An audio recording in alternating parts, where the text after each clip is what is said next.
Good evening, and welcome back to the Savvy Street Show. We have a politically savvy panel again. Yes, the one that on November 1 forecast a landslide or a resounding Trump victory and got it right. So we have once again David Harriman, who is a physicist, philosopher, and author of the book The Logical Leap. Welcome to the show, David. Oh, thanks for having me on. And we have Ruth, political consultant, who helps centrist Democrats unseat the leftist ones. Welcome to the show, Ruth. Thank you. It's fun to be with you all again. Lovely. And we have Ed Maslish, who was a delegate for Ted Cruz's presidential campaign in 2016, and he co-hosts a conservative podcast. Welcome to the show, Ed.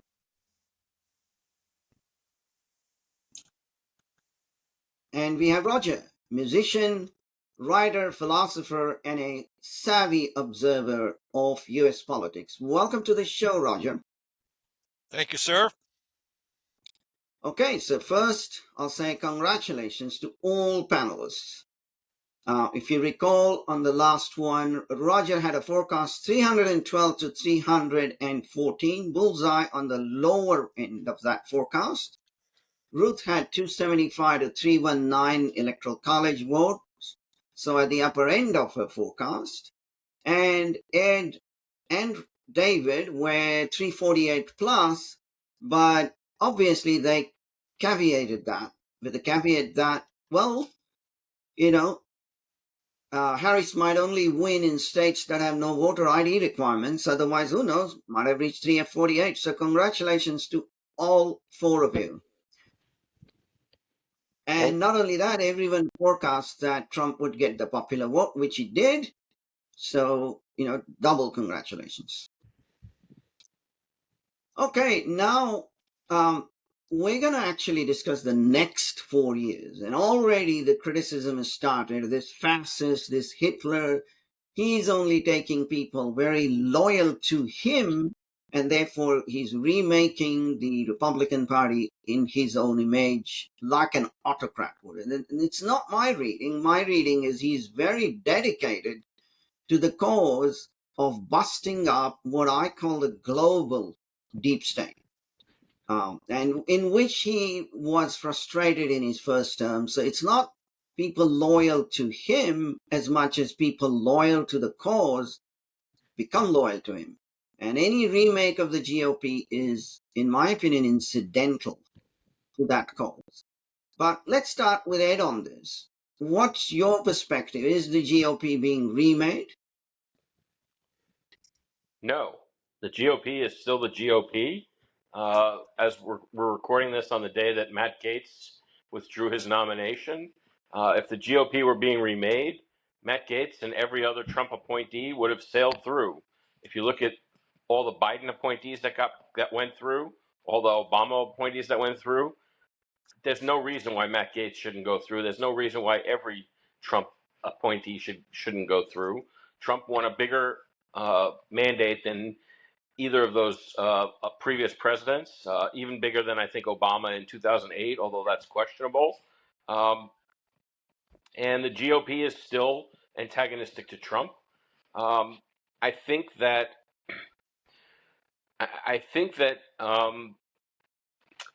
MAGA is not really Republican. It is populist, and it has Republican elements, but they're as sick of the Republicans almost as much as they are of the Democrats. And I think one of the ironies that we're going to see over the next 4 years, or potentially see it, if Trump succeeds, I think that almost all of the MAGA supporters, both in the electorate and in the elected branches, are far more MAGA than Trump is, with possible exception of tariffs. Trump is pretty committed to tariffs.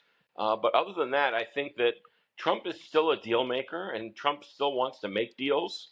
I think that the MAGA people are genuine liberty people and genuine constitutionalists that really want to rein in the government. And I think that rather than reshaping the GOP, what we're seeing or what we're about to see is the American electorate taking a test drive of Trump. And if they like the way the car goes, if they like the way the presidency goes, we're going to see a major realignment of parties. And a lot of former Democrats are going to become either Republicans or Trumpists or whatever you want to call them. I think that Trump is just going around the GOP and around the Democrats. I don't think that he's really. I don't think he's changing them. Mitch McConnell still hates him. Susan Collins still hates him. The leaders in the elites in the Republican Party still don't want to work with him, even with him winning the way he won. So I don't think that he's changed the Republican Party. Okay, thank you. Ruth, are there also going to be Democrats leaving, Republicans leaving to go join the Democrats? What's your take? Okay, I'm going to sort of back into the answer to this question. I live in AOC's district, which lies on both sides of the Whitestone Bridge, and I want to report, unfortunately, that she won handily in the Bronx and Queens neighborhoods that went heavily for Trump. Now, this sounds crazy until you consider that both candidates are seen as being anti-establishment. And even though they're diametrically opposed politically, this year many voters just wanted to completely upend the status quo. So they voted for AOC and Trump. Now, another reason AOC coasted to a fourth term is because the hapless Bronx and Queens GOP ran a social media influencer who aspired to be the AOC of the GOP, and she ran on socialism. In my opinion, it was political malpractice not to run against inflation, immigration, and crime, and not to point out that AOC voted with Biden and Harris nearly 100% of the time. This candidate ran on socialism. There's a lot of infighting and ineptitude in state and local committees, and plenty of cowardice and corruption in the consulting class. So frankly, consulting firms that work with Republican candidates are more interested in sucking down donor dollars than they are in winning.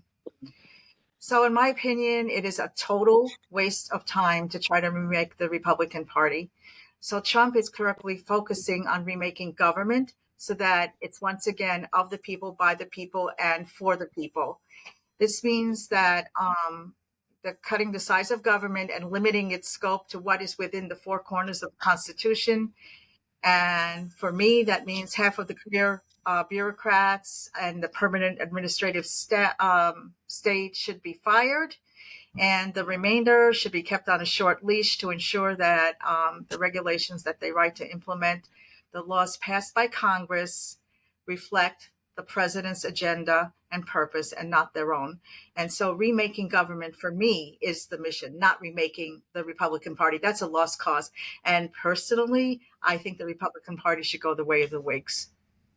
Okay, great. And David, I mean, Ruth mentioned anti-establishment, but anti-establishment doesn't define a particular direction. 6 different directions could be all anti-establishment. David, what's your take on whether the GOP is being changed or is just incidental to what is really being changed? I think it's being changed. I think people are coming around to the view that so-called Republicans like Mitch McConnell don't stand for anything except the status quo and, bringing in money from big businesses. And it's total corruption. And I think people are realizing that Trump does stand for something and he's willing to fight for it. And these other Republicans aren't willing to fight for anything except their own pocketbooks. And I think 75 million people have said, we don't want that anymore, basically. So I do think Trump has, a lot of popular support. And in one sense, he's for less government. He's for more more freedom, freedom of speech, and so on. And so he is driving the Republican Party in a constitutional direction, and which they had completely lost sight of before. So, I mean, if you want to call that a remake of the Republican Party, then yeah, I would go along with that. Okay. Roger, if you recall in 2016, the mainstream media elevated Jeb Bush to the favorite horse, if you will, but he was one of the first to be kicked out. So, what's your take on the way the people are they reshaping the GOP through their decisions, or is it just happening anyway? Well, Jeb Bush was very low energy. I mean, that that was what Trump said. Um, whether you want to talk about the GOP or you want to talk about uh, Donald Trump's movement, which happens to be living in the GOP right now with its label, there's a big problem going on with defining, like who gets to define the terms. In this case, who gets to define the character of the Republican Party, and in particular, Trump's agenda. And there's a lot of there are a lot of continuing attempts to stir up suspicion and opposition. And this agenda is not like a radical bomb throwing agenda that Trump has. It's moderately right leaning, and it leans toward the Constitution. It leans toward more freedom, less controls, etc. But it sounds like scare stories that are left over from Halloween. When so do you have a translator's guide handy? Is when they say Trump's party or the GOP is racist, they mean that it's anti-reverse discrimination, but racist sounds really bad. Isolationist, they keep saying, Trump is isolationist. No, he doesn't want to get us involved in unnecessary aggressive wars. Uh, Authoritarian. Well, that sounds bad. It sounds like almost like Hitler, but really, when we talk about enforcing the law and defending American citizens against invasion and aggression, that's what we're talking about. But they make it sound like you're a Nazi who wants to enslave or kill people. So a lot of this, I think, is just projection. And the deep state realizes that Trump is now a more serious threat than he was 8 years ago. Last time we had guys like Ted Cruz and Jeb Bush and so on who were challenging Trump. This time, nobody really challenged him. I mean, Nikki Haley sort of did, and Ron DeSantis sort of did, but Trump was just overwhelming, and he came in without any trouble. So really, now we've got an older but wiser Trump, and he's going to lower the boom. And so they're pulling out every dirty trick in their playbook. Yeah. I think he might have made some of his cabinet picks just in order to rattle the deep state and get them to overreact. I think he loves it when they overreact and they just go unhinged and start saying crazy, alarming things. I hope that he has enough backup choices, like Matt Gaetz just left today, as Ed pointed out. I hope he has enough backup choices so that if some of them get bounced by the Senate, that he'll have some strong ones that will still help him move forward. I'm still concerned that we get Trump and Vance safely to inauguration. I hope that works out. I'm really concerned about this Ukraine situation, and I think there are elements in the GOP that really like our involvement with Ukraine, that really like us giving long-range missiles to Ukraine, and they probably are rubbing their hands together when they hear about Ukraine shooting long-range missiles into Russia. I think this is very stupid. I really think that Putin will probably not retaliate by hitting us or other NATO countries, but that remains to be seen. So, yes, I think there are conflicting elements in the Republican Party. Yeah. Okay, I've got a sort of pet peeve, if you will. This is the time when you have such a fantastic mandate that I think the new cabinet should be absolutely merciless. Like, I imagine Elise Stefanik moving into, her first address at the UN and doing what Javier Milei did, just castigate them for their belief in, not only a belief in the climate farce and the scam, but their active, very active encouragement of it. Do you think they have the stomach for that kind of thing, Ruth? Well, Trump is certainly ready to fight the battle for the soul of America and also for our country's economic, diplomatic, and military standing in the world. Uh, that the Senate chose John Thune as the majority leader is, to me, very telling and troubling. On the one side of his mouth, Thune says that Trump has a right to have people he wants in his cabinet. But then on the other side, he's already signaling that several of Trump's nominees will likely not be confirmed. And we already saw that with Matt Gaetz. I don't think RFK is going to have much of an easier time either. So I'm pessimistic about the GOP's ability to push Trump's bold agenda forward and to hold on to the down ballot gains that he made in the midterms. And look, I'm not the oldest person on this panel, but I'm not the youngest, I don't think. And I've been around long enough never, ever to underestimate the ability of the GOP. And I call them Gonad's Optional Party, by the way. Never underestimate their ability to snatch defeat from the jaws of victory. I've seen it time and time again, and so have we all. So I don't think they have the stomach for a fight, particularly over cultural Marxism. I just don't see it. Okay. It's same old, same old. Yeah. David, how do you see that? At least the cabinet, if not the party. I think Trump has changed things. He's picking different kinds of people that are fighters. So I'm really hoping for the best here. The in terms of energy secretary, and I mean the whole energy policy, I hope changes drastically because this attack on fossil fuels is going to, has the potential to destroy the country. And one of the things people need to realize is this whole business about global warming is a diversion, and it's disingenuous because a lot of these people who are against fossil fuels are also against nuclear power. Now, if you're going to be against fossil fuels, you have to be for nuclear power because it's the only real alternative. Uh, the You can't run a country on windmills. Everybody knows that.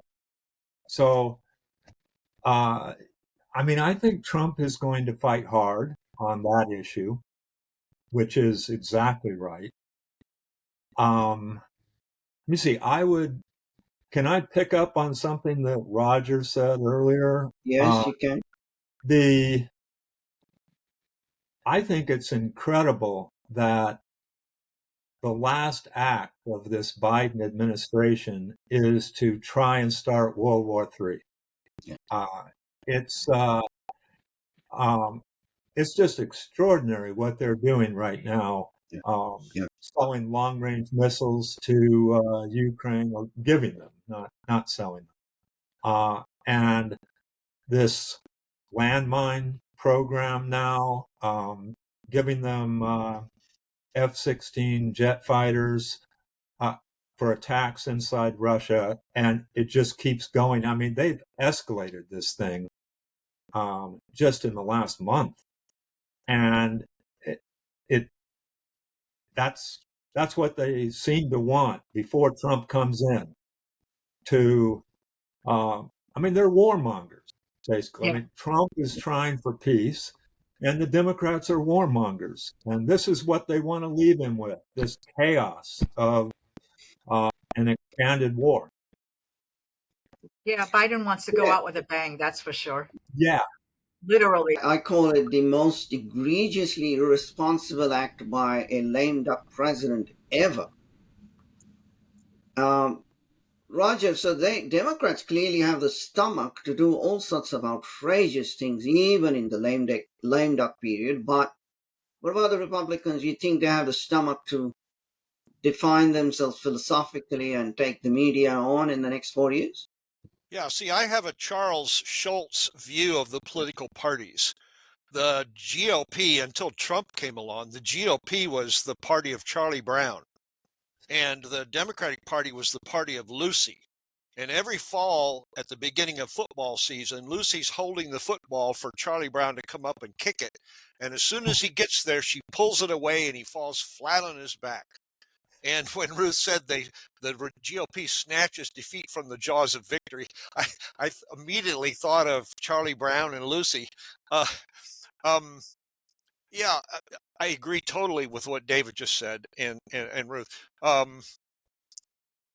I want to sound a word of caution here. And you mentioned, Vinay, you mentioned Elise Stefanik and talking to the UN and what should she say and will she say it.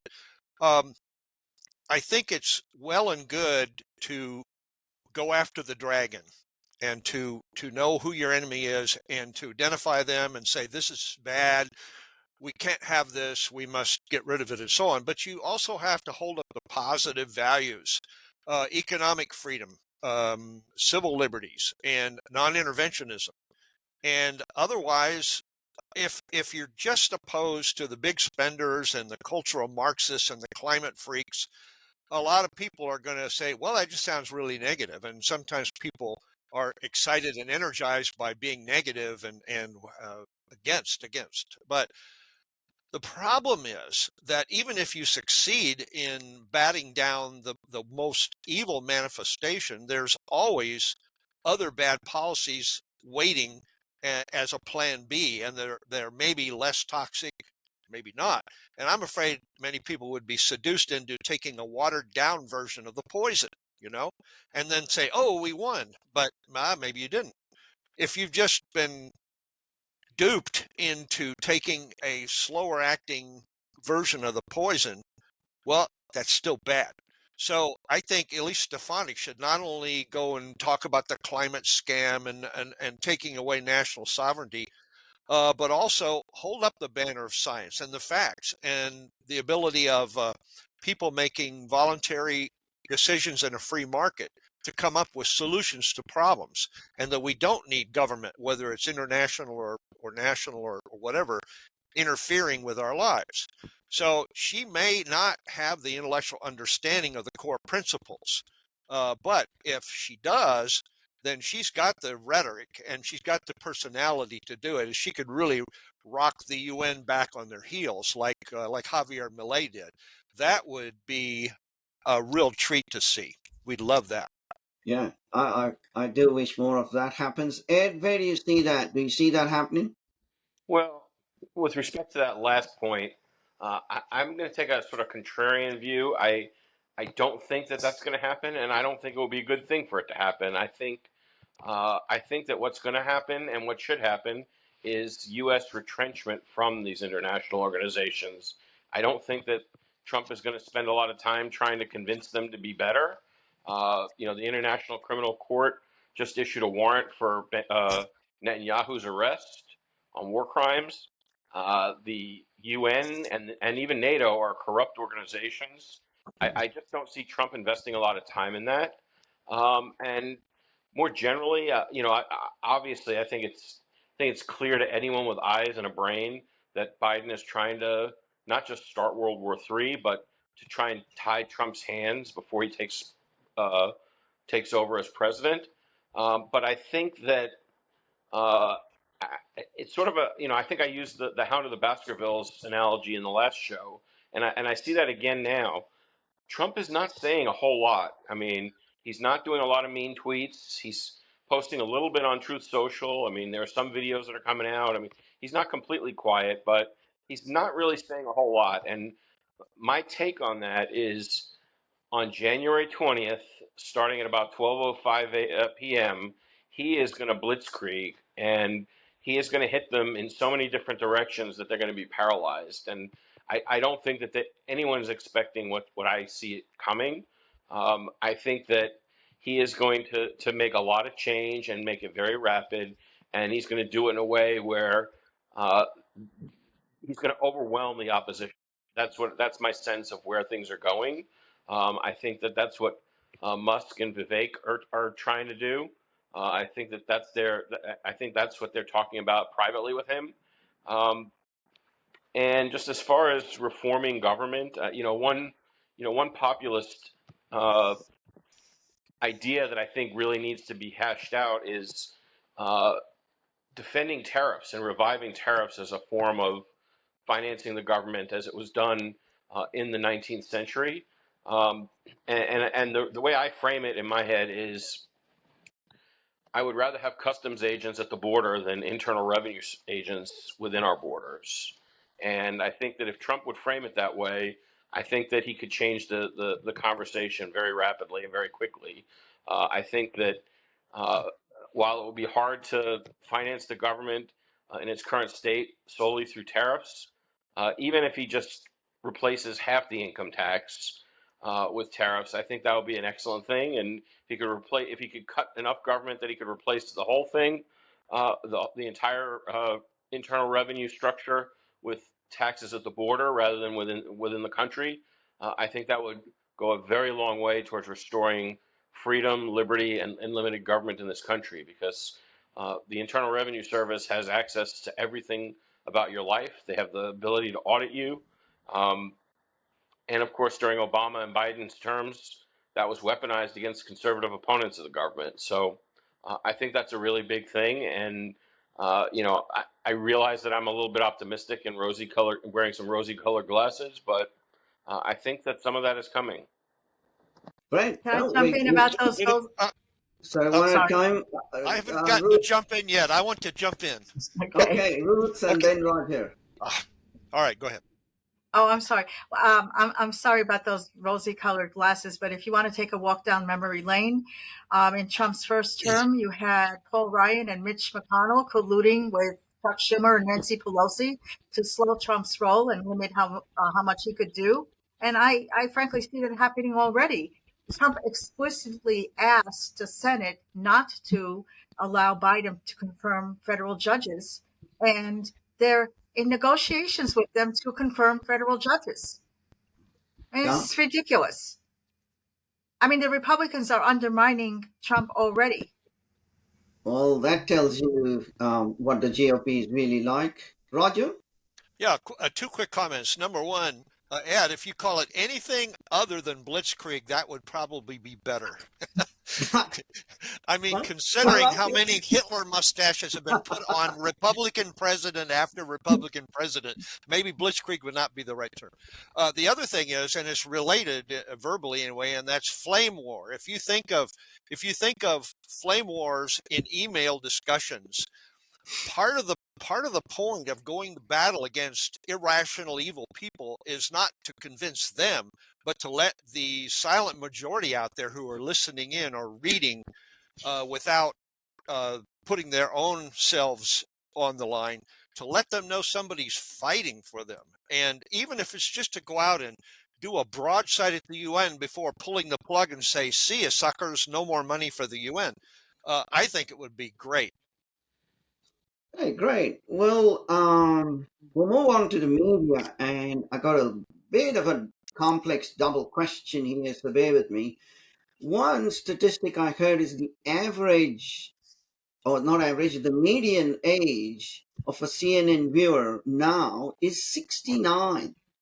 And probably similar on other mainstream media. So they are kind of declining and becoming dinosaurs by themselves. Oh, But perhaps the administration can accelerate their demise. And I had sort of two, three things in mind. One is I don't know if Newsmax or Epoch Times get invited to those press briefings that are small. Maybe the cabinet talks many more times to, big podcasters rather than mainstream media.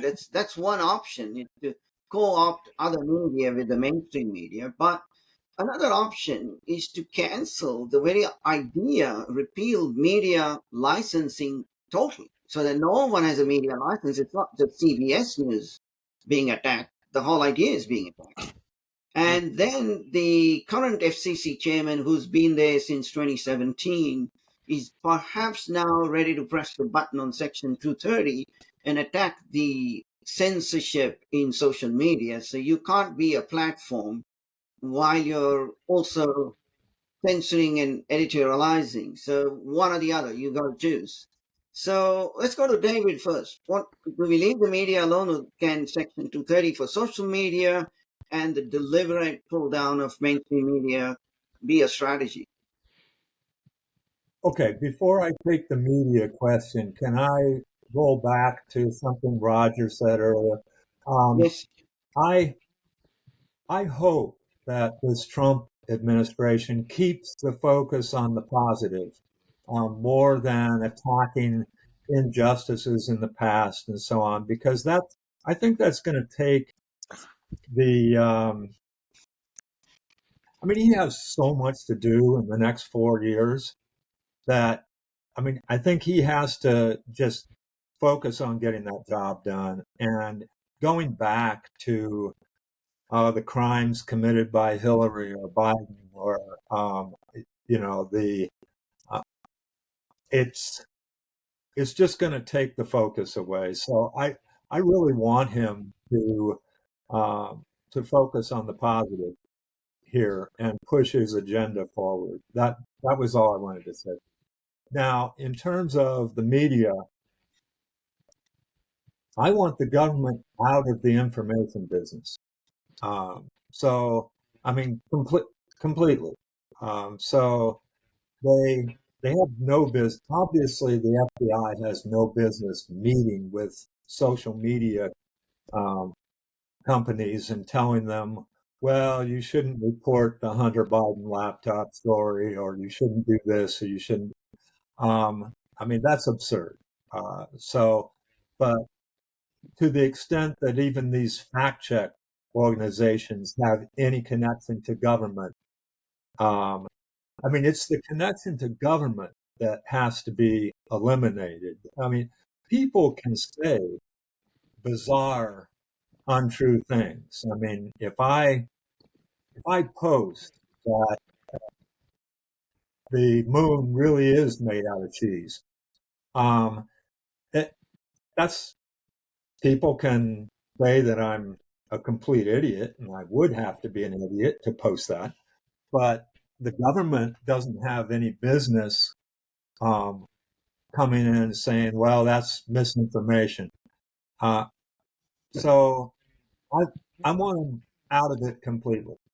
The only business government has in terms of restricting people's speech along those lines is the libel laws, right? I mean, if I tell lies about something that is, can be demonstrated to do damage to them, obviously I've committed a crime. But other than that, government's got no business um, in that topic. So I don't, I don't even like the idea of any licensing laws. Nothing. Okay. Roger, your take? Well, you asked about alternative media versus the mainstream media, like at White House briefings and so on.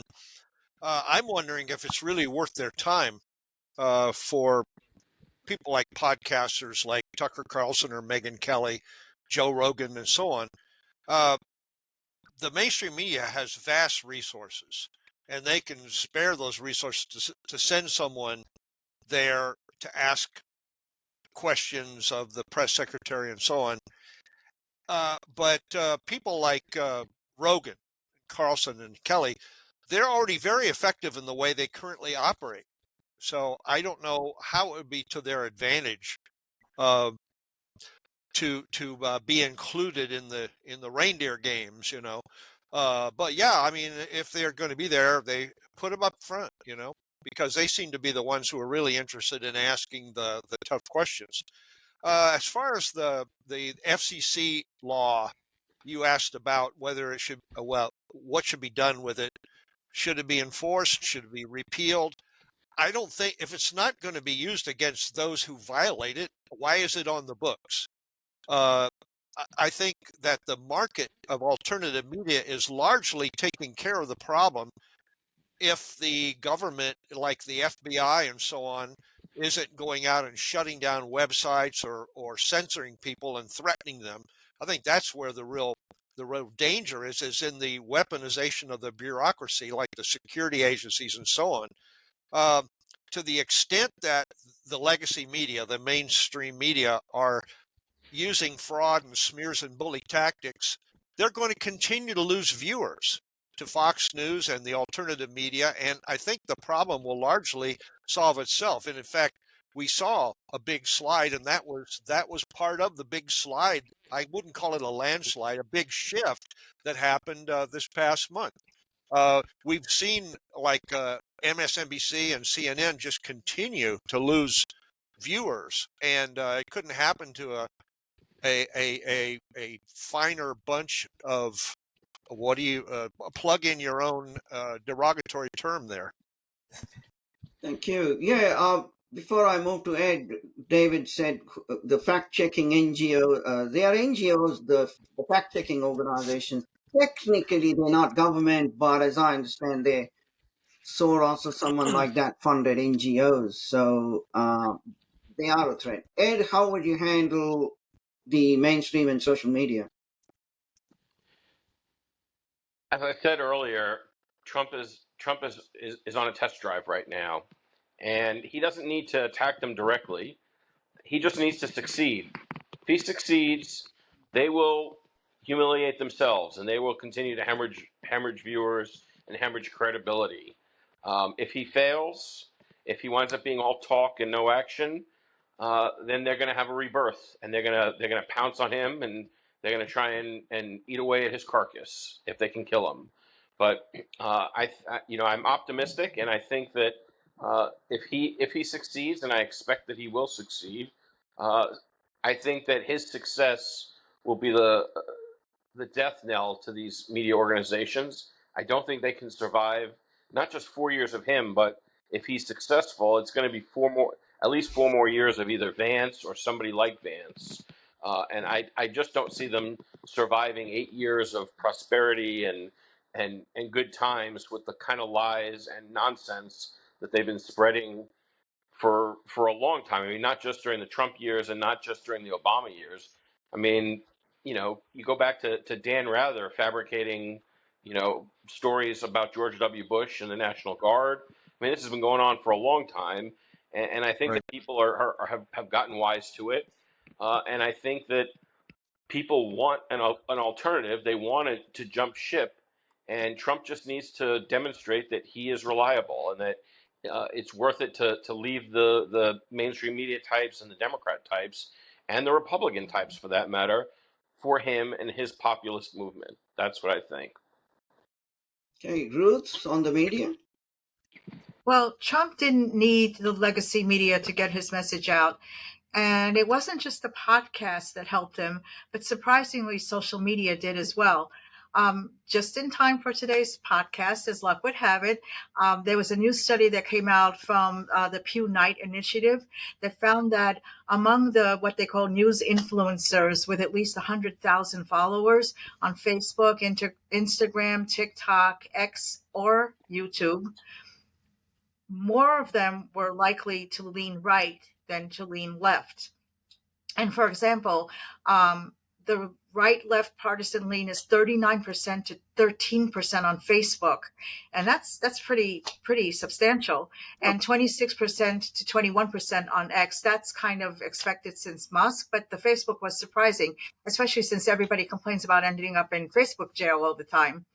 But there are actually more conservative news influencers on Facebook than liberal ones. Of all the media, social media outlets included in the report, only TikTok leaned liberal, but it wasn't that much of a lean. It was 28% to 25%. So podcasts and social media, alternative media, is going to be very important going forward for candidates, not just Trump, to get their message out. Given that 90% of the counties in this country shifted to the right in this election cycle, I think the White House briefing room should absolutely include conservative news influencers and publications and podcasts. And their questions should be given priority so that the American people can get the news they want and they need. Now, as far as Section 230 of the Communications Act, I'm not a fan of amending it. I'm thinking of Senators Ted Cruz and Josh Hawley, who want the protections in Section 230 to be extended only to politically neutral online publishers and platforms. I mean, that sounds good in theory, but in practice, I think it will lead to even more censorship so that the social media and online platforms can limit their exposure to civil suits over third-party content. So I think it's going to have an unintended effect and one we don't like. Could indeed. Okay, we'll move on to one of those crazy phrases that have been around for 8 years. And they've been flung around. It's been flung around. I've been the subject of it as well in the early years when I didn't like Trump. If I said a single word against him, I suffered from TDS, Trump Derangement Syndrome. I have been cured. Hallelujah. How did you get cured? But, the evidence for the last 8 or so years has been absolutely overwhelming. And in particular, I feel sad that people who call themselves objectivists or libertarians, a whole lot of them are suffering from TDS. And in my opinion, is they just do not have its theory or anywhere near a deep understanding of the global deep state, in which is what causes TDS in them and in Republicans, the innocent ones, at least. Let's go to Roger first. What causes TDS according to you? I'm sorry. The question was, what causes What TDS? causes TDS, Oh, yeah, especially yeah, yeah. among Sure, objectivists and libertarians? sure, sure, sure. Um, uh, the answer to this, I find a really good approach was the approach that Ayn Rand used in her article. I think it was the student rebellion. Uh, Yeah, uh, well, from 60 years ago almost, yeah, yeah. and Berkeley. and she, and she was analyzing who's involved in this rebellion, and the answer was there's no one category of person that's involved. She analyzed 4 or 5 or 6 different profiles of a person that might be involved, and I think if we look at TDS, some of them are faking it and they're just posturing. They are putting on a facade of being anguished. And they are fussing and crying and shouting and screaming. Some of them are uh, pursuing power or desire for popular approval, or some of them are just full of spite and they just want to tear things down. And Trump's the handy target. Um, it it can be hard to tell whether somebody is a fraud or just like some of the misguided intellectuals who can serve as useful idiots. Like bring in our Harvard or MIT intellectual, he'll set them straight. Yeah, right. Um, but in general, if somebody's actually deranged, I mean, like emotionally and mentally discombobulated by Trump, then there's something or other that they really fear is going to harm them as a result of him being in power. Now, they might be sincere, true believers. They have an ideology that's just genuinely fearful of the things that Trump's going to cause, and they think, well, that's evil. If he gets rid of Social Security, that would be horrible. Some are power seekers. They don't want to lose their power or their wealth, and they see that he's going to pull the rug out, right? Um, some are non-intellectual people, but they're being manipulated into being afraid of losing a freedom, like the freedom to have an abortion, or a benefit of like paying off your student loans or something. and some of the benefits or freedoms we get are deserved, and some of them aren't. So so the answer is there's no single explanation about TDS, but the Democrats are going to be the people who exploit it, along with the rhinos who are trying to undercut um, Trump in the Republican Party.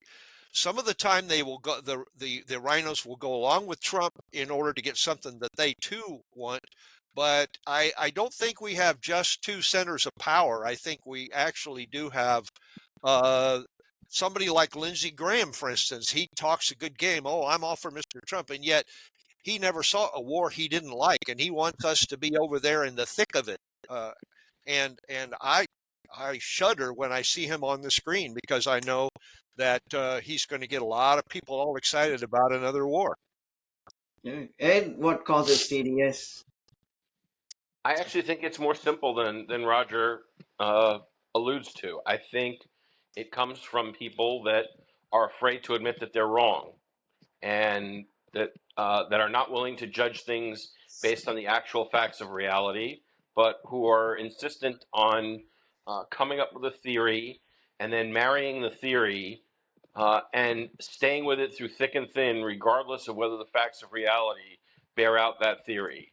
And the more the facts of reality contradict that theory, the angrier they become, because their self-esteem, I mean, not to psychologize them, but I believe that their self-esteem feels threatened because they just can't admit that they're wrong. And so they double down and triple down and quadruple down on the insults, on the attacks, and on the derangement, because the anger is really not, I mean, it looks like it's aimed at Trump and the people supporting Trump, but it's really aimed at themselves, because they're so angry about being wrong and being unwilling to admit that they're wrong. And I think that's where it comes. I think that's the source of TDS. Okay. Vinay, Yes. how did you escape? I admit I was a bit wrong on Trump early on, and the evidence just kind of piled up about, more particularly about how evil the other side was, and I actually did celebrate his victory over Hillary anyway, but I thought of him as a lesser evil. Uh, Emphasis underline the word evil rather than lesser, and over time it becomes like, well, actually he's a force for good rather It than was just actually, a lesser evil. I was actually And even he's not more perfect. I was even more TDS than that. I did not vote for him in 2016. I didn't celebrate one way or the other. I thought that in 2016, I thought that he was interchangeable with the Clintons. Ooh, And it didn't take me more than 2 weeks before he started passing executive orders and coming out on immigration and coming out with energy policy. And I said, you know what? Maybe I was wrong about the guy. And I think that's why it wasn't TDS for me. It was just I was dead set against him in 2016. I was a Ted Cruz guy, and I just didn't think that Trump could live up to that. But the facts of reality showed me that he could do it, and he did do it. And I changed my mind, and that's why I don't have TDS. But I think people who have TDS are just not willing to engage in that kind of self correction and self-analysis. They just are committed to what they decided in 2015, 2016, and no fact of reality will ever change their mind. And in fact, the more the facts of reality contradict them, the angrier they get. Yeah, yeah. I wouldn't say I had TDS, but the problem was the world was dividing everyone into, you're either a Trumper or you have TDS. So if you didn't fit into those two extreme boxes, you were shoved into one, and I was shoved into TDS. But Ruth, what's your take on this? Yeah, well, before I answer that, I just want to say that I call balls and strikes. Okay, so I'm not a fangirl and I don't have TDS. If Trump does something I like, I say so. If Trump does something I don't like, I say so. Now, so Trump is a populist, which makes him a political heterodox. Okay, so for instance, he's at odds with Republican establishment's warmongering, and he's at odds with the conservatives' antipathy towards tariffs. Um, Going back to 2016, I think maybe one of the reasons why Ed might not have liked Trump is when he first ran, he and the Green Party's Jill Stein actually overlapped on several issues. So both were anti-war, both were against NAFTA, TPP, and other job-killing trade deals. Both opposed the bank bailouts, and both disapproved of regime change.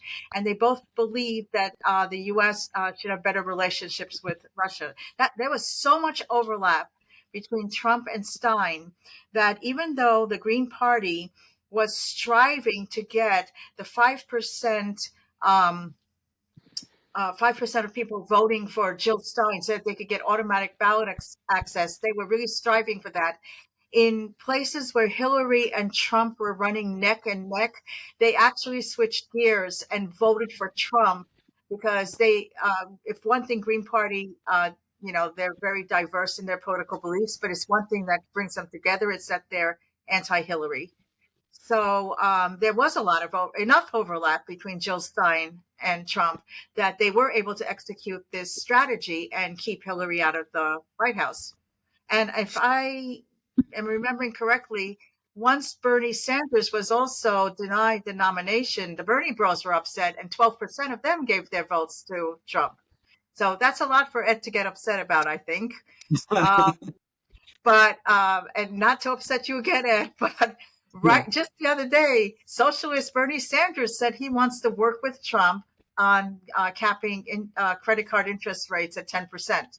So I think on policy alone, Trump gives Democrats, establishment Republicans, and libertarians plenty of reasons to become apoplectic.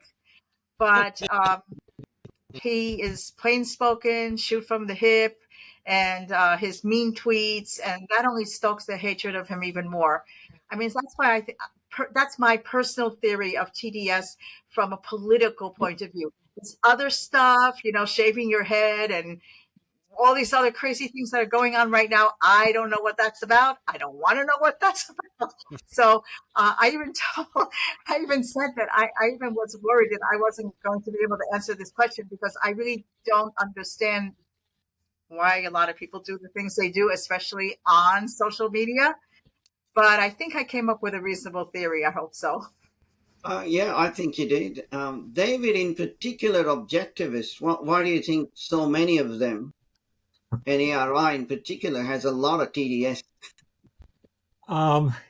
Yeah. Well, derangement is the key word there, isn't it? Yes. And it Oh, applies to ARI.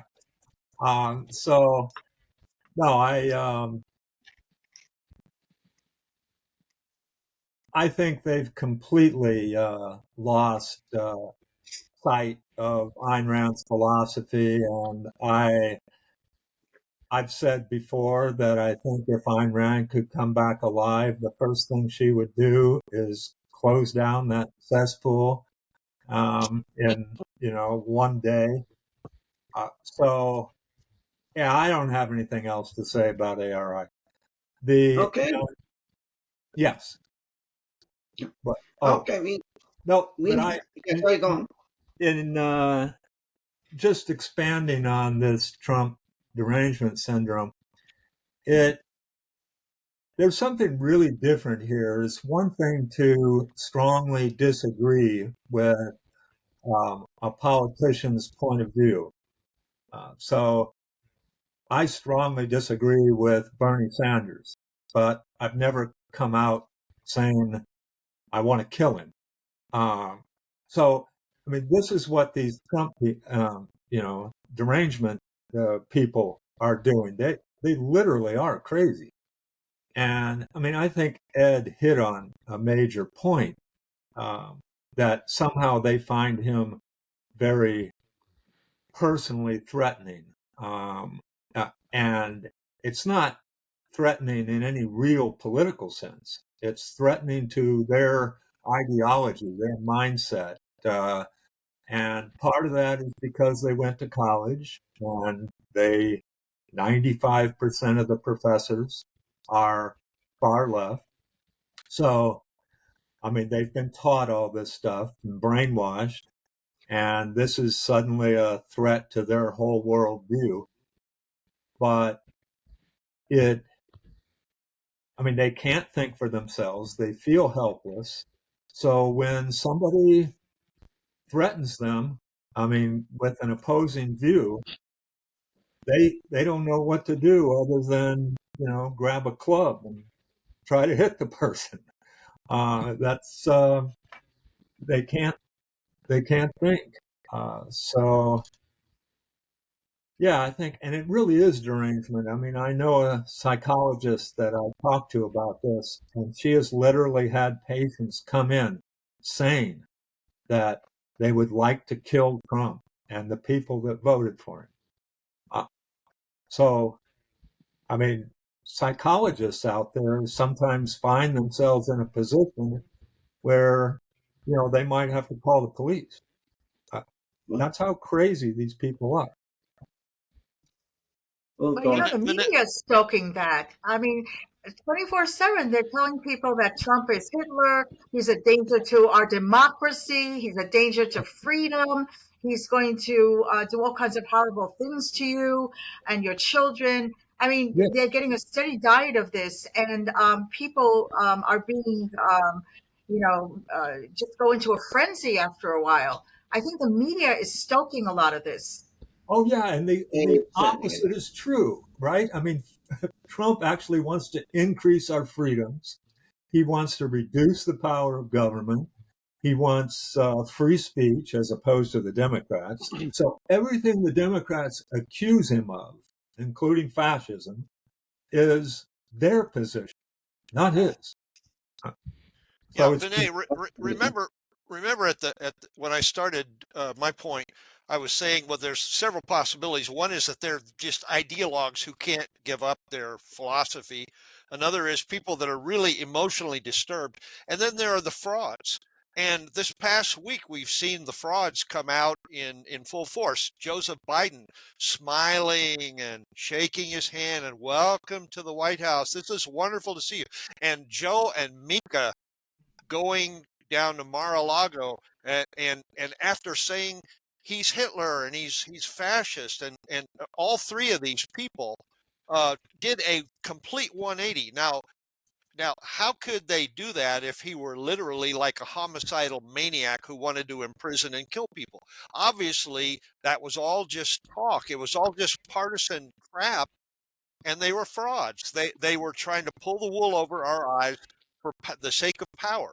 They were not demented and emotionally disturbed, and they were not ideologues. They were just trying to cling on to power and or their salaries and their money, and they're still doing it. Okay. Yeah, so all Okay. these crazy ladies who shaved their heads, they did it for Hmm. nothing. They're Right? they're bald now, and Mika and Joe go to Mar-a-Lago. right. But Boycott they must feel. Trump, I hope they right? feel like suckers. I hope they feel like they've been had.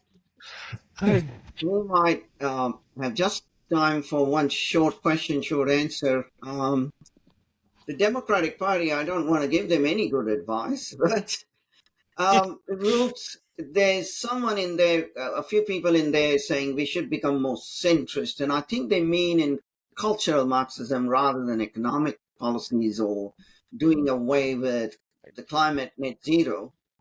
Do you think the centrist will prevail within the Democrats? Not right away. I think right now the left wing of the Democratic Party is in its death throes, and they are very dangerous.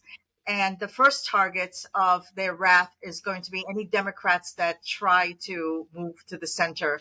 And Seth Moulton found that out. That's the Massachusetts representative who called his party out for being more concerned about not offending fringe groups than about the struggles of workaday Americans. And the lefties went ballistic when he said that he has two little girls and he didn't want them like getting mowed down on a playing field by a man or a male or formerly male athlete. And then he noted, as a Democrat, I'm supposed to be afraid to say that.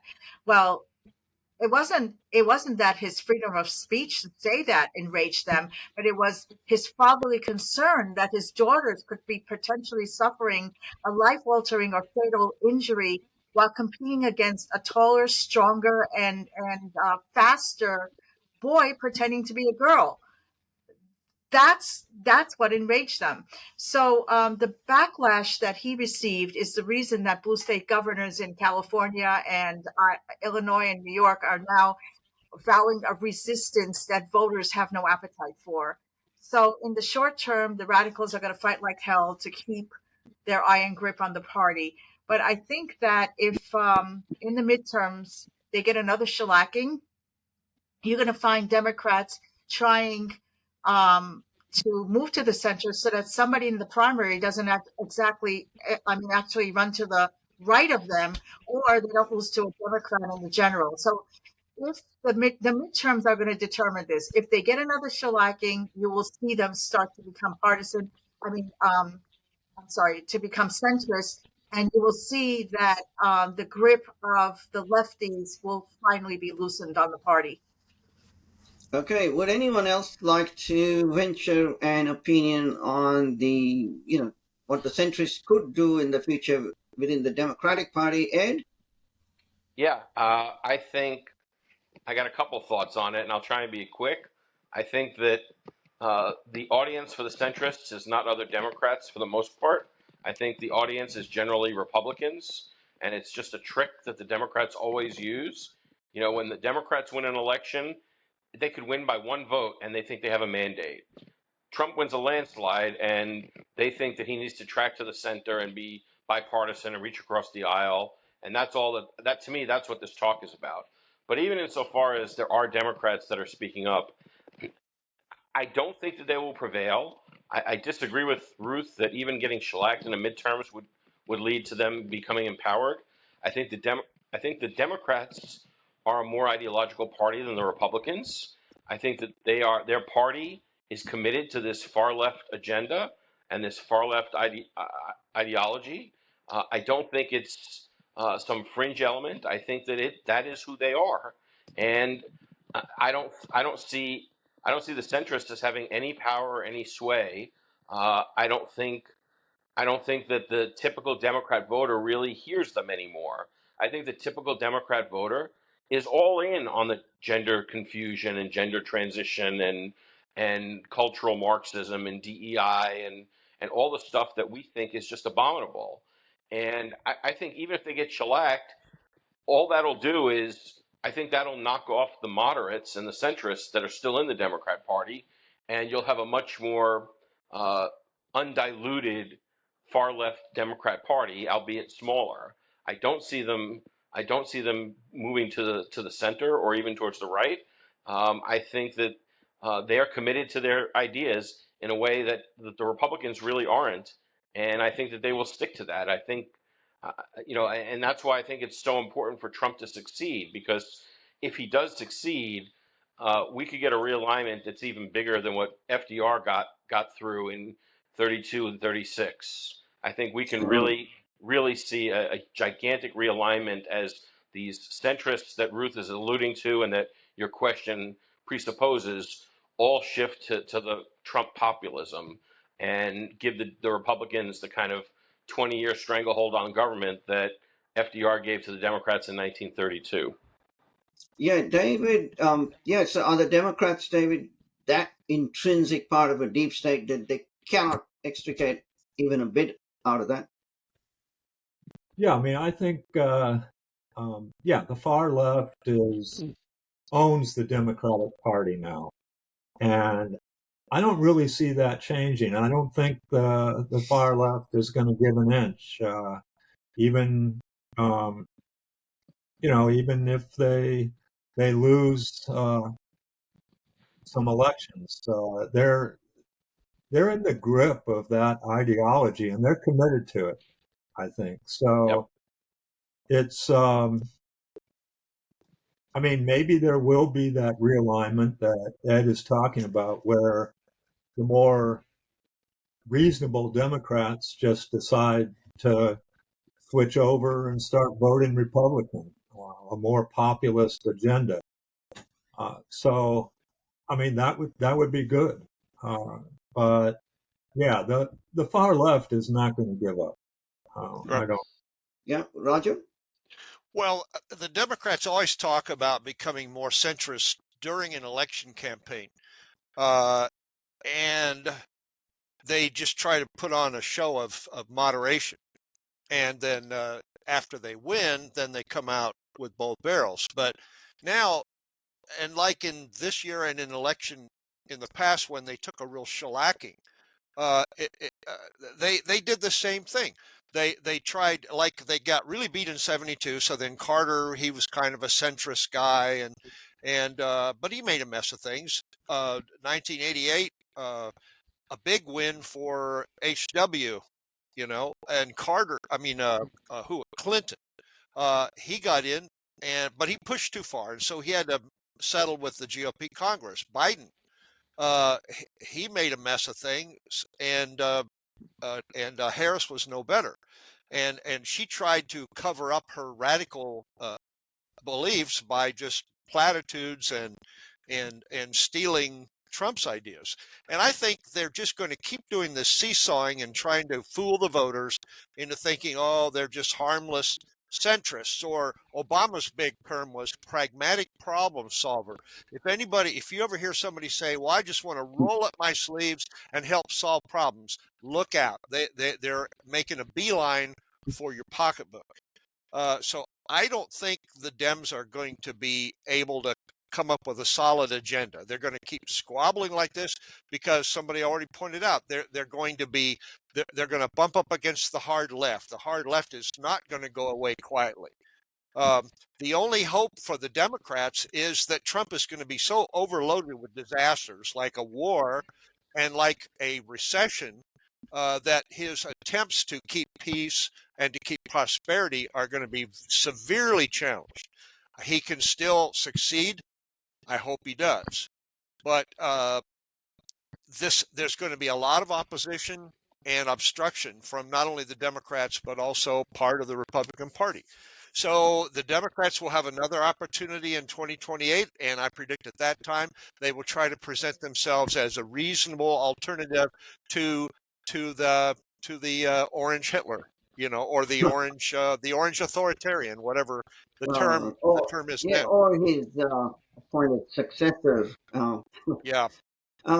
Okay, thanks all of you for coming here. Congratulations again on that wonderful forecast a few days before the election.